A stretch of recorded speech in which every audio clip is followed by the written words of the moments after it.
Before I get started, I want to ask us to take a moment of silence for our siblings who are under siege in Palestine.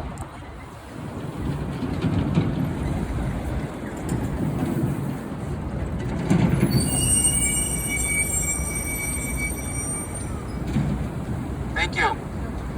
I want to thank the Coalition for inviting me out today to talk on this issue. Again, my name is Anthony Joel Quesada. I'm the Cook County Commissioner on the northwest side of Chicago.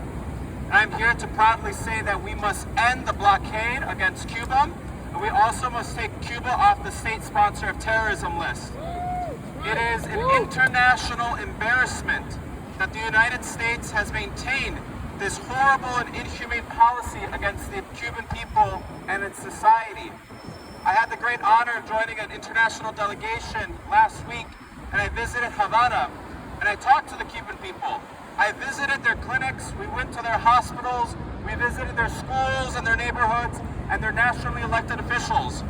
And what is understood amongst all Cuban people is they want to see an end to this inhumane blockade, and they want to build relationships and international solidarity with the people of the United States.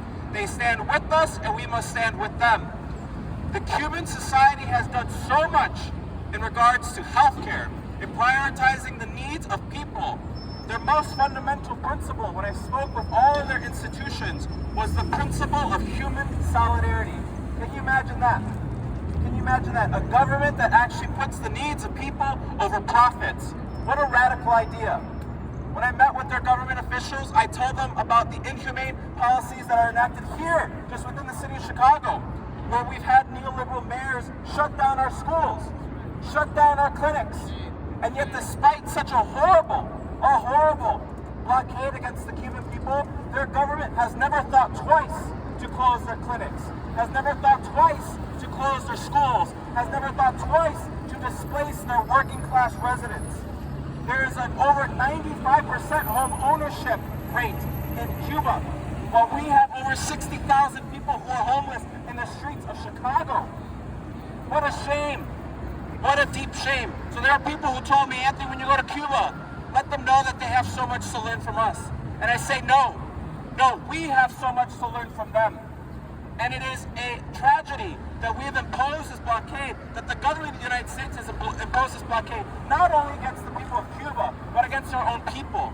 There are so many routes and avenues for collaboration when it comes to healthcare, when it comes to housing, when it comes to environmentalism, when it comes to science, that we can learn and collaborate with the Cuban people. But our United States government does not want us to see the success of a nation that puts people over profits. So I stand here today and I call on our senators and our U.S. congressmen, and I call on our president to finally put an end to this inhumane blockade against the Cuban people, to take them off the state sponsor of terrorism list, because they are state sponsors of peace. They are state sponsors of international solidarity, and we have so much to learn from them. Thank you very much.